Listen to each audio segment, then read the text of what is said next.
నోరాక ముందు జీవితం గురుతైన లేదని నిన్ను కలుసుకున్న క్షణం నన్ను వదిలిపోదని ప్రతి గడియలో జన్మగా నే గడుపుతున్నాని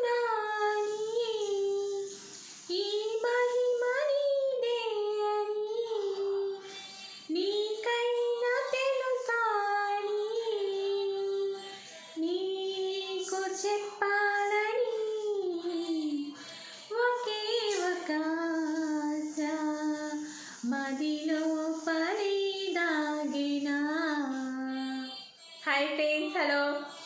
చాలామంది లైవ్లో అడుగుతున్నారు కదా ఒక పాట పాడండి అని, అందుకే ఇలా ట్రై చేశాను. నా పాట మీద మీ అభిప్రాయం ఏంటి అనేది కామెంట్ చేసి చెప్పండి. మీకు నచ్చితే లైక్ చేయండి. Thank you friends, bye.